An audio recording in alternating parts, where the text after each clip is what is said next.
Hello and welcome. I'm Danielle Ofri, the chief editor of the Bellevue Literary Review, and I'm so pleased to welcome you to COVID Writing Goes Viral, how literary and social media writing became a lifeline during the pandemic. I'm so excited to be joined by my colleagues Abraham Verghese and Eric Topol. Dr. Verghese is a professor and vice chair of medicine at Stanford University. He's also a best-selling author of Cutting for Stone, My Own Country, and The Tennis Partner. Dr. Topol is a cardiologist and founder and director of the Scripps Research Translational Institute. He's also editor-in-chief of Medscape. His Twitter account has been considered one of the most reliable sources of information about COVID. His most recent book is Deep Medicine. Welcome, Abraham. Welcome, Eric. Thank you. Thanks. So, we're here kind of at the 1 year mark of COVID. And I'm wondering if, even before we start, if each of you might want to reflect on what the 1 year mark feels like, and then maybe perhaps related to what you've been reading as we hit this 1 year anniversary. Well, shall I go first, Eric? Sure. It's interesting. I was just thinking 1 year ago, I was sitting with my editor in New York, and a little more than a year ago, end of February, and it was a time of innocence. I was very aware of COVID. We had a few cases here in the area, but not many. And they were not, for the most part, blissfully unaware of it. I was very conscious of it walking through the corridors and going to restaurants. And, look at what's unfolded since then. I was meeting with my editor about a novel, and that novel is still, all I've been doing all year, but really thinking about COVID, and I'm sure influenced by the strange experience of being confined to some degree, of all the changes we saw in the hospital. So it's been an epic year. I think it was Stalin or Lenin who said that sometimes weeks go by and they seem like years, and then a year goes by and it seems like a week. And that's kind of how this feels, How about you, Eric? How do you feel on this 1 year-ish anniversary? Yeah, I think back to February 29th. It was the first death in the U.S. And there was a sense of denial that it was going to go away somehow. And in conferring with my colleagues, one of whom is particularly an expert in outbreaks and pandemics, Christian Anderson, he said, it's coming, it's going to be big and bad, and was he ever right? So, it's been a year of tragedy, which also now we see the light with the effects of vaccines, which really are a miracle. In fact, just today, I was discussing with a fellow who I thought was actually very intelligent. I said, are you going to take the vaccine? He said, no, it happened too fast. I don't trust it. So you just can't win. You have something that is truly one of the greatest triumphs of medicine and science research in history. And you have people thinking that there's something wrong with it because it's so good, too good to be true. So, it's kind of the best and worst all packed into 1 year. But I think it's exciting to know that we're moving, towards an exit ramp of some kind. It's interesting to think of COVID as its own narrative, as its own story. I think back to where we were at Bellevue a year ago in March. We really thought, this was going to be like Ebola. We were set for Ebola. We had our E unit already, with 4 isolation rooms. We could handle whatever comes through the door. Ebola, some other hemorrhagic fever, yellow fever, plague, it comes to Bellevue and we have the resources for them. That was really the thought. We have the E team, the Ebola team already. And then the rest of us will just keep doing our stuff. And I think we did not have the ability to imagine how the story would play out. And each day it was like, the page just kept turning. And, when you talk about a page turn, this was it. Every day was a new, dramatic action. And looking back now after a year, so much has happened, so much grief and sadness, but also so much written. And I'm really intrigued, I think we all are, by the written word in its various forms. And I'm wondering, maybe Abraham, you could take this first, when did you first notice sort of an uptick of writing, either journalistic or literary social media, as the pandemic unfolded that made you think, we're someplace new? Yeah, I think it was evolving so quickly that the kind of, writing that we might be used to seeing that really developed their theme really didn't work, I would think, because I mean, I thought it didn't work because they simply didn't have the information. And so I found myself much more inclined to reading people like Eric, for example, who were, topical, and it was changing every single day, even as it is right now. So I think it really represented a shift for me, at least, in recognizing that the sources that I might go to were already old by the time I saw them, compared to, say, Twitter and more immediate sources like that. So that was the big change for me. I'll actually second that, because I mean, for me, up until, last year, I really saw social media as sort of like, fluff on the side. There were some fun and witty and cute things, but it didn't really exist in any needful way. And this was the first time where I saw the real utility of this. And I agree that, Eric, you were one of the lifelines there, that the information was coming out. I mean, in the best of times, I don't have time to keep up with my journals and all the reading that we should be doing. So I rely on Journal Club and colleagues. But in this environment, when really things were changing so quickly, it was really helpful to have someone, like you and many others. And maybe you could talk to how if you saw your social media life change during COVID. Oh, no question. Danielle, back in late February or March, I kind of made a conscious decision that I was going to get deep into this. It was kind of a natural, since I'm an information junkie, and I, look at journals and the newspapers and, whatever sources to see if I could help provide some navigational component for us, for at least the science medical community, if not other people who wanted to follow. So I started, I think double or triple the number of posts I would do in a day quickly, and that's been maintained, for the year since. So, it kind of took over my life, because then, if I wasn't putting a lot of information out, people thought maybe I wasn't alive or something. Something was wrong with me. I did want to ask, how many hours a day do you spend, or did you spend, during the peak of the pandemic? I mean, the things you put out there were thorough, researched. You had clearly read the whole paper, highlighted the information. Was that your entire day? No, but it is, I get up early just so I can read. So I usually do 2 or 3 hours of reading early in the morning. And then, it's not much during the day, a little bit here and there. And then in the evening, again, it's another few hours. So, it's mainly the beginning and ends of the day that I'm able to get the reading in. But the other thing I would just point out is I archive. That's the way I keep track of everything, is through Twitter.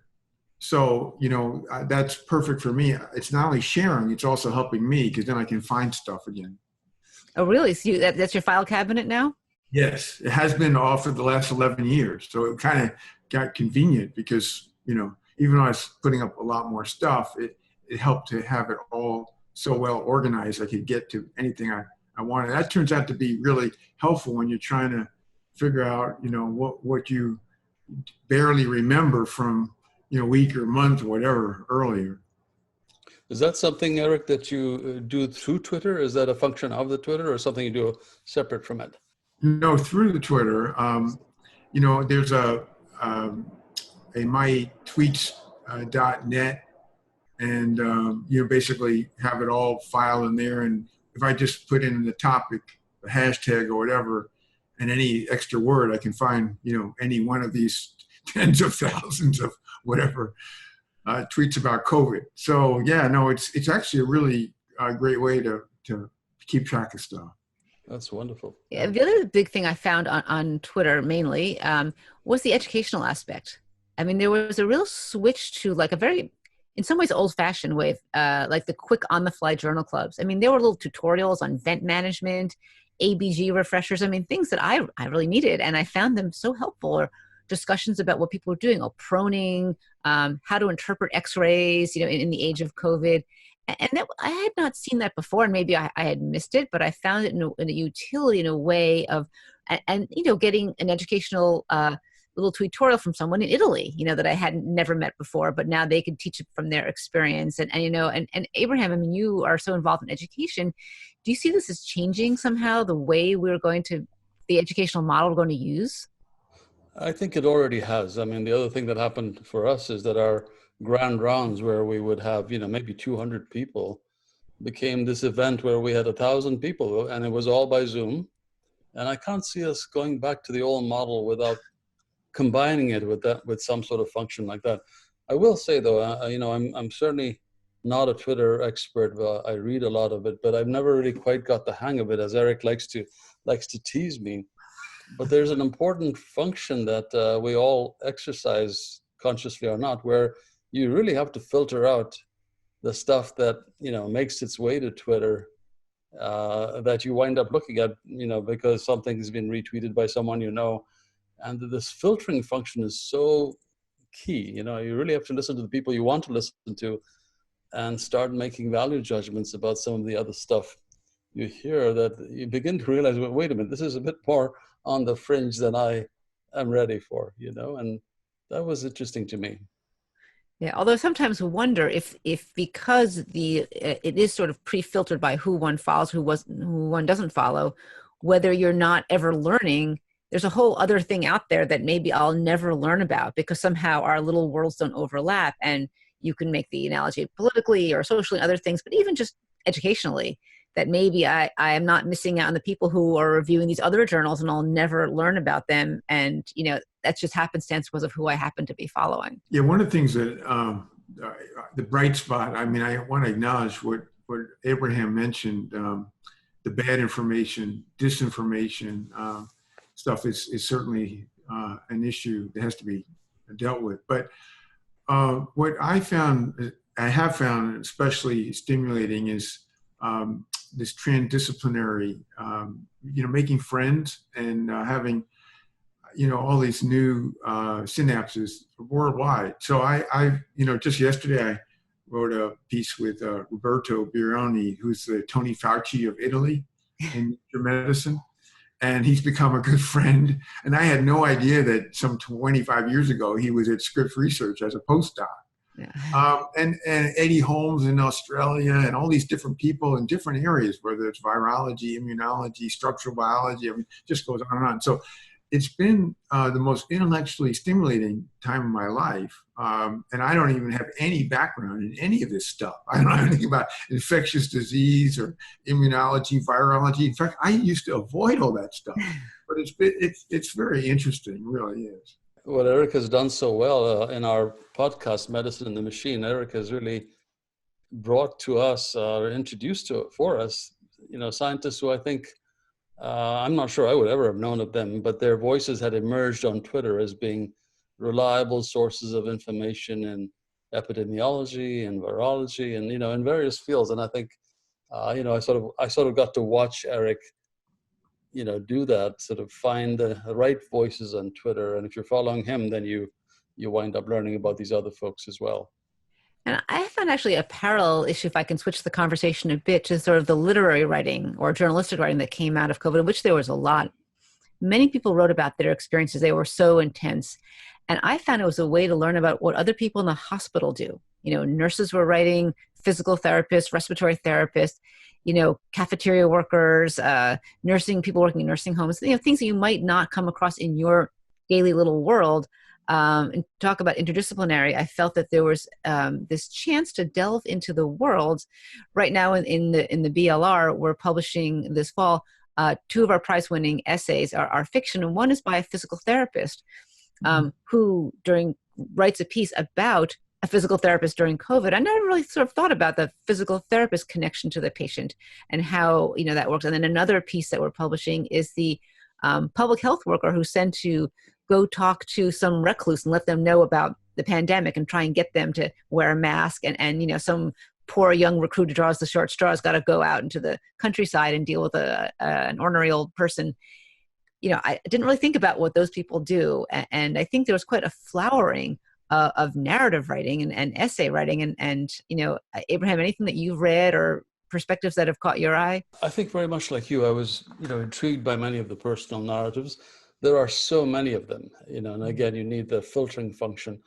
I must say, I think I found it really helpful to reach back to, older narratives and make comparisons, whether it was, Camus' The Plague or the Decameron. and find that, as much as things have changed, some things haven't changed at all. And I've been really intrigued by the dissonance between the wonderful science that Eric talks about and the sort of degree of social discord and disjunction between that and the real scientific facts. In fact, maybe unlike some of you guys, I actually sometimes search on Twitter under names like Scott Atlas, who's one of our former colleagues here, just to see and to sort of remind myself how we can make all these advances in science, but if we don't make advances to change the narrative that affects behavior in such negative ways, we really haven't advanced that far from Camus, who said there have been epidemics forever, but it always comes as a surprise, and there's always this other element that you have to deal with beyond the plague itself. One thing, Danielle, that I noticed throughout the pandemic is the Atlantic magazine.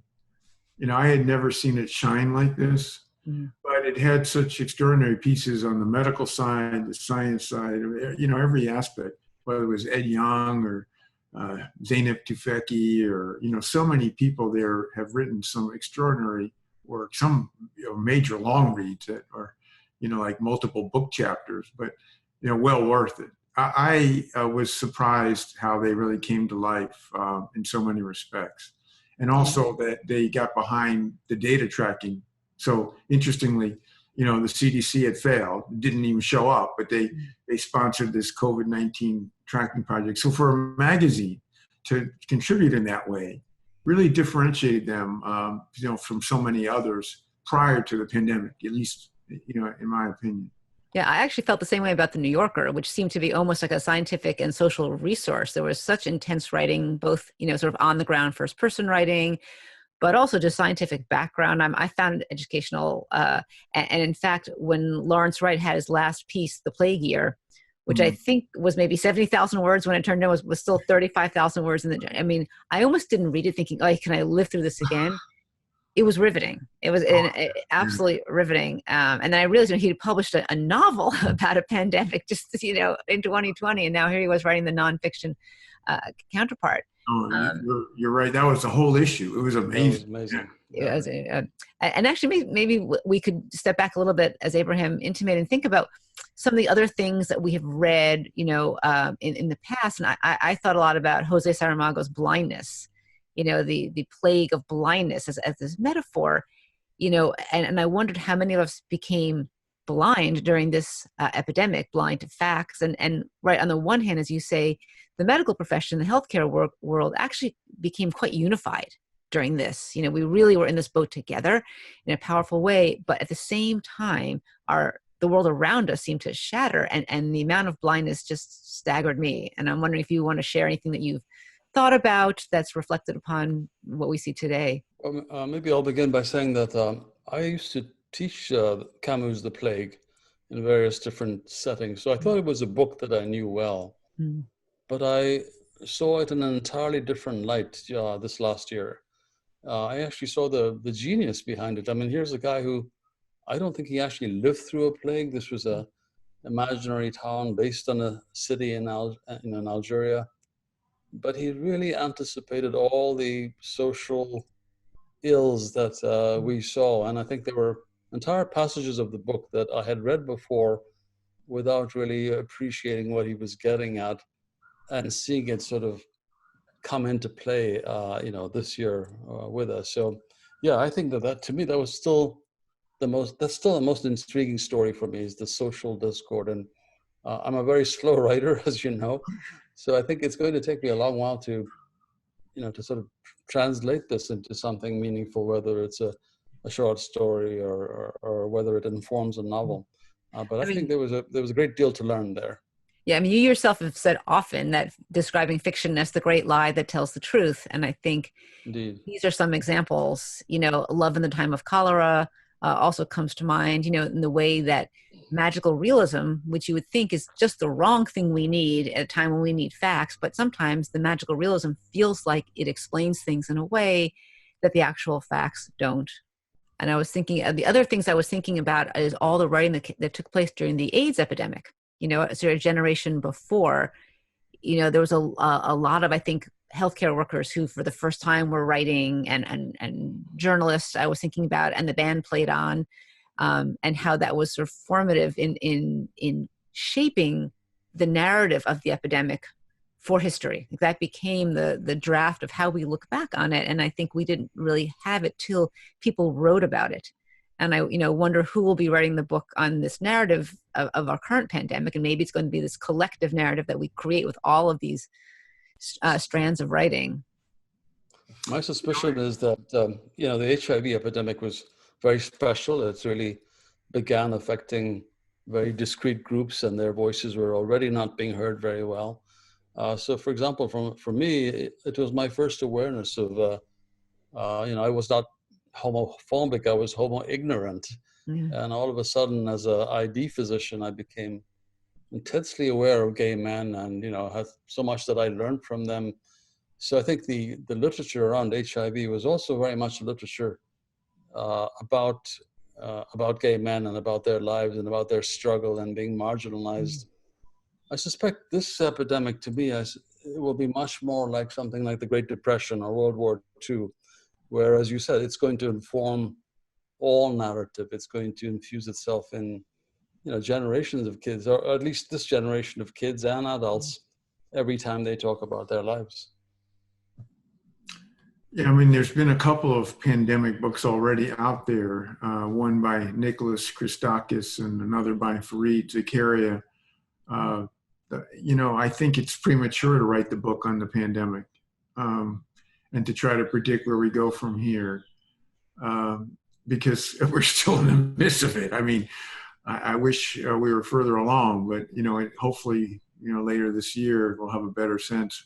I also think that the idea of being able to avoid something like this in the future, I came across this thing written today about, actually in National Geographic, about this being described as a natural disaster when it actually is a man-made disaster, and how we aren't putting in enough nearly effort towards climate change and all the things that we're doing to our planet that induce this sort of thing. So, there's just so much we can learn and hopefully, avoid this catastrophe in the years ahead. So I'm still waiting to see. There'll be so many books written, I'm sure. I'm waiting to see the book. I actually, either one of you could do it. I know that. My money's on Lawrence Wright. He's halfway there. One narrative we didn't talk about, Danielle, which I think is important to point out, is really the healthcare narrative. I mean, you alluded to it, but, the initial period when our house staff, especially, in all the various hospitals, especially in New York, were under so much stress and under so much personal risk while dealing with their own families. To me, that was a very poignant story. And, we couldn't quite be in their shoes. We were always, as attending, always one level removed in a sense. And I think that this is going to color the way they shape medicine in years to come, the style of medicine. I don't quite know how, but they really have been battle tested and altered by this in a way that perhaps you can share your own view on what's happened with the house staff at Bellevue. I think this will be their defining sort of characteristic of the kind of doctors that they are. And I think it will, I believe, create a certain resilience of just being flexible, that, things are the way they are. That's not good enough. To be able to move on a dime is just a different way of thinking, and that knowledge is very fluid, and maybe there'll be less sort of, kind of ground in, cemented into certain views because they're used to being in a changing environment. But I think, as to what you mentioned, that, psychologically and personally, I think many were harmed in a way that maybe didn't happen for other generations of trainees who weren't, put to this, to be put at that risk, and often without the recognition or a remuneration that was deserved. And I think about also the medical students, many of whom were graduated early and tossed into the fire as well. And then I think about all the the nurses who were traveling from other places and came voluntarily to New York during our worst of it, or traveled to other places that needed it. what an experience. And of course, some of them, many of them did contract COVID, and not a small number perished, around the world. It's not a small number of healthcare workers. And that part is heartbreaking when you see that people have gone, to do something to take care of people in the most difficult circumstance and have gone ill or have died. That's a tragedy that I think a lot of generations of trainees have not faced. So this is really something I think significant for this generation. Well, something that also came out of it in a positive way, not only was there a common enemy, the virus, for the healthcare workforce, and it's already mentioned just extraordinary writing about people's experiences. And as you say, Danielle, not just physicians and nurses, but the entire profession, including, as you say, physical therapists and pharmacists and paramedics and, on and on. But what is striking is not only this was occurring on top of burnout, there was already a global burnout crisis. And what could have been the result without protective gear and with all the things that you would have thought would be the priority, could have been the turning point of the worst time in medicine. But in fact, it was a rallying cry. And what's interesting is more applications for medical school than in history, that it actually put the profession out there to the public and to young people to be an alluring path, which is really striking because, as you say, put at risk, put in the fire. And then more and more people, now are craving to be physicians. And I think that's probably true across other specialties in healthcare too. So it's fascinating what the impact had actually over time. Right. In some ways, it's changed the story of what it means to be a doctor or a nurse. And I think we had kind of a couple of generations in there, a couple of decades where it was a little confusing as to what is the narrative of a healthcare worker. A lot of it, there was issues about money and reimbursements, and a lot of it was technocratic. And I think a lot of the burnout did come from that.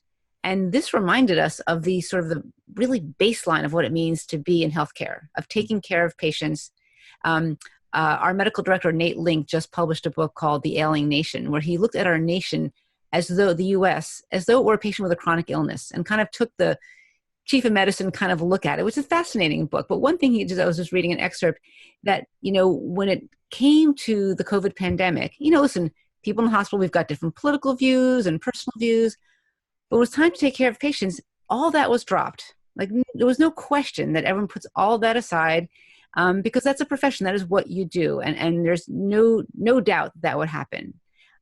Whereas, in politics and many of our leaders, sadly, that was not the case. They didn't drop everything and say, okay, we have this most important thing. Everything else is secondary. And it reiterates, I think, why we're all in this profession and why people want to be in it, because there is a moral clarity. And I think a lot of people during the pandemic were suffering from a not just boredom, but sort of a lack of purpose. And that was the one thing we didn't have that problem. We had, more purpose than we needed and more to do. But there's something that I think helps us with the morale. And I won't, at all want to, paint over the other difficult issues in healthcare now and the true burnout that is still there and the moral injuries that are still there. But it was helpful to get that reminder of really what is the underpinning of the profession. I was going to shift back. Another book that I was looking back at, it's from a couple of years ago, called Contagious by Priscilla Wald, who I think is an anthropologist or sociologist. And she was really interested in this idea of the outbreak narrative. Like, why do some illnesses, take hold? And she was positing that what makes a certain illness really grab us is it's got this outbreak narrative, that it comes from deep, dark, the primitive world, and then it emerges out and it takes over the civilized world. And so, you end up with, movies like Hot Zone that, this grab you, Ascaris, malaria. No one's making, big movies about diarrheal illnesses that, kill as many, or if not more people. But, and COVID, a little like SARS and avian flu had a bit of that too. And I think we saw that in the beginning that, coming from China and from the markets. In fact, I had a conversation yesterday in clinic with a patient about the vaccine. And she said, I don't want to get it because it comes from bats and rats. And I was really trying to explain that although the virus came from bats, that the vaccine doesn't come there. I could not convince her. It came from bats, and I'm not putting, bats and rats in me. It's such a powerful narrative. I remember, when I first came to this country in '74 for the first time, the movie that was playing was Jaws, a blockbuster by this unknown director, who's very well known now, as you know. But it was a monster from the deep, and it came up and terrorized this small town, and a couple of people stepped forward. And it was pointed out to me in a book I was reading recently that this is really the original, oldest narrative in the world, the narrative of Gilgamesh, recorded on cuneiform script on 20 stone tablets. It was about a monster, Humbaba, and the hero Gilgamesh, and he gets special powers and special tools. And in a way, we've been retelling that story ever since, and you're right. I think there is a monster narrative. And the nice thing about those narratives is that it's never just one hero stepping forward. They step forward and they find resources within themselves, or they find, special powers and special tools. And it's never a coming back to where you were. You defeat the monster, but you are now transformed. You're in a new place. And I think that is very applicable to where we are with COVID. We're one day going to get to normal, but normal isn't going to look like what normal was before this all began last February. I'm wondering if you see writing as changing as a result of this. I'm thinking, like, Abraham, how do you immerse yourself in a novel when there's a novel playing out, right around you all the time? Does it change how we write? Well, it's a good question. I mean, I'm reading a lot of good writing, but I'm also reading a lot of bad writing. There's a lot of, there is nothing stopping anyone from writing anything and publishing it, whether it's on a blog or self-publishing. And so again, it's very much like Twitter. I think you have to use the filtering function, but I think, stories are fundamental to our lives, and we gravitate to ones that resonate with us, typically because they're giving us some instructions for living. And it can be a timeless old masterpiece, or it can be something current, but there is a standard. And I think it's clear that you have to meet the standard. It's not enough to be just topical. You also have to fulfill these elements where the reader comes away satisfied, transformed, shares the epiphany that the hero shares. So those things I think are pretty timeless. They're human characteristics. The form changes, the topic changes, but the elements, I don't think, change that much. I wonder if the experience I've had is that people are reading less, their attention span is less. And there is, as Abraham points out, no shortage of writing. I mean, every which way you can find things. But the ones I find most helpful and what I try to emulate are the ones that are succinct and astute. That is, they really convey some unique insights rather than just regurgitating something, or other. Because otherwise I feel like it's just not helpful. I think it's hard, at least for me, to try to write anything long these days, just because there's so much going on, as you touched on. And there's a novel, there's a movie going on, and it's been a horror show, and hopefully it's going to be a happy ending show out there. But I think the attention span was bad before, but I think it's even worse now. So are you writing a new book now, Eric, or you've given up? You're just going to do Twitter? Well, I've thought about it, but if I did do something, obviously I'm absorbed by this.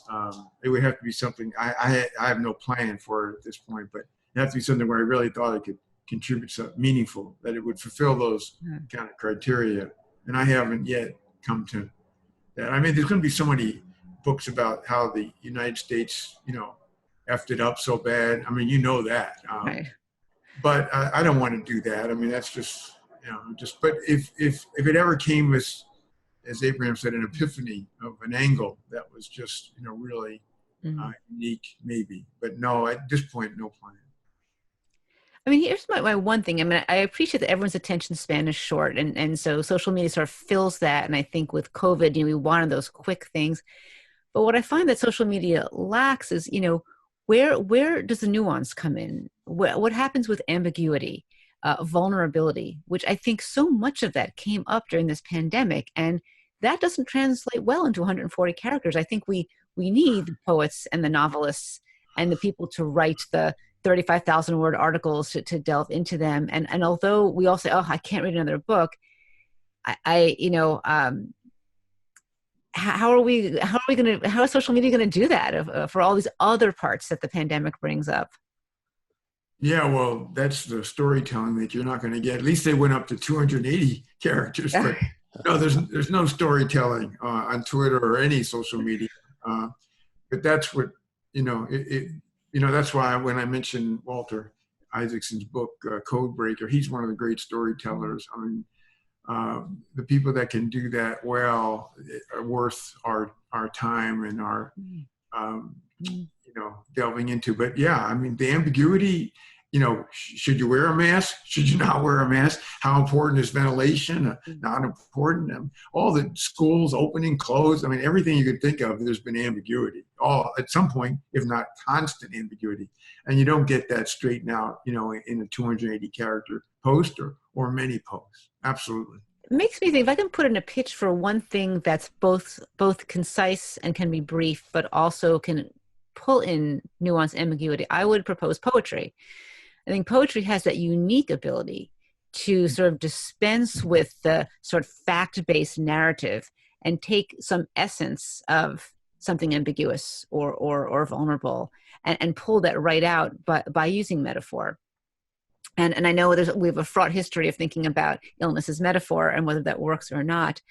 But maybe this would be the golden age of poetry, that this is a way to deal with both a short attention span, but why do we read literary journals? If I have a stack back here, why do we want these things? Because getting those little facts about what the data are not enough. I mean, we need those are important, but the difference between curing and healing, you can give the right antibiotic, you can cure that disease. The patient may still be miserable. We've missed, something else is still there. And, 500,000 people have died. Millions have survived COVID, but many of them still are in need of a lot. And the fact that they've survived the disease isn't sufficient. That's obviously necessary. And so I will put in the pitch for poetry, or maybe the novella will be the new thing. Well, I'm like you. I love poetry. And I think one definition I once heard of poetry is it's when the head and the heart are saying the same thing. And poetry has that ability to sort of connect the facts with the feelings when it works well. Unfortunately, poetry isn't widely read. It doesn't take the country by storm the way that a movie or a novel does. It should. But I find myself getting quite a bit of solace from reading poetry. And, we talked about all the different forms of narrative, but there's been some interesting poetry, being published in many of the literary journals in the New Yorker and elsewhere that have really echoed the times in a beautiful way. Yeah. I mean, if you think about Amanda Gorman's poem that she read at the inauguration, that took the country by storm. And so, one thing we haven't touched upon yet is sort of the intersection of the COVID pandemic with the recognition of systemic racism, the delayed reckoning of that really came out with the murder of George Floyd. And I think that brought in a sort of another sort of current of writing that, I think wouldn't have happened without COVID. I think it wouldn't have been received in the same way. And it may have just gotten signed. There was something about these things happening together that was incredibly powerful. And I think, and her poem really demonstrated how you can pull that, because you're right, there's going to be, encyclopedias written about this, but in a short poem, I thought she captured so much of that in a way that you could not look away. Oh, what she did for poetry in this country, if not beyond, is extraordinary. And I agree completely with you about this. I wonder, where this is headed, but the power of poetry perhaps has been in this era has been especially more pronounced. And as you say, the novella, these shorter ways of conveying powerful emotions But also, who would have thought the pandemic was bad enough? Did we also need George Floyd and all this to also, to add to this yet another dimension of catastrophe, into a reckoning, which is still obviously never been adequately addressed. So yeah, the depth of what's been going on here in this past year, I mean, I just can't imagine that, so many different dimensions of horror that we've been living through, and how we can get so numb because it's so much at any given moment or time. I mean, it brings me back to Saramago's blindness, that, we do have an epidemic of blindness in so many aspects of life. And reading a book like that, written years before all of this, to me feels so relevant, because it feels like a way of, maybe that's where we are right now. And I don't have another way to put it into words. So I guess we're drawing to our close. And I guess I'll sort of end with, for our listeners or audience, who would you recommend that they, read now, either from the ages or going forward? Who are people that we should keep an eye on, either a name or a class of people that we haven't heard from that you think might be important to sort of help us advance this story, this narrative of COVID? Well, I think since we started on that theme, I think making a plug for poetry, making a plug for African American writing, which I think has always never gotten the recognition that it needs, whether it's James Baldwin or many of the contemporary writers. I think there is so much there that we can take away, and this is, for me, this is the year for it. This is the time for it. So I'm doing a lot of that sort of reading. Well, besides the two of you, I think that, I saw the segment on 60 Minutes of Colson Whitehead. I'm really stimulated to read his novels. They seem to be extraordinary. I haven't gotten to it yet, but it's certainly on my list. I think as far as insightful people, like the kind of prescient, there's Zeynep Tufekci would fit the bill. She's a Turk who has this, very unusual background in internet and kind of social aspects, but she seems to get everything right. It's just kind of amazing. And she's outside the whole world of medicine and science, but she keeps on coming up with the right, a couple months ago, she wrote an op-ed in the New York Times with Michael Mina about we should be thinking about one dose of the vaccine as a temporizing measure. And now it's become, right, critical. She questioned mask and ventilation. So I kid her. I told her middle name is Prescient. And so she's one who I follow now, who I've gotten to know as a friend over the course of the pandemic. Yeah, I found it interesting, for BLR, we read manuscripts that come in from people, and they really are a reflection of the times. We get about 4,000 submissions per year. And, the batch that we're reading now has been really fascinating. There's a lot of writing, fiction, nonfiction, poetry, those are grappling with those issues. And I'm really looking for voices we haven't heard from. I think about the nursing home crisis, and we've heard so little from the people who work there and the conditions that are next to impossible. And I really want to hear those voices. And I think from, many of the countries who haven't had a lot of say, as we're watching the vaccine rollout and the inequities in that, from international writers who have, experienced it differently than we have. We often have blinders for where we are right now. And I'm just interested to look at those other places. So I'm going to thank you both, Abraham Verghese, Eric Topol. I'm Danielle Ofri, and this is the Bellevue Literary Review. I invite you to check out BLR, and I'll also give an appreciation to Medscape for co-sponsoring this event. And I hope you found it helpful. And if you have questions, thoughts, you know where to find us. Thank you so much. Thank you. Thank you.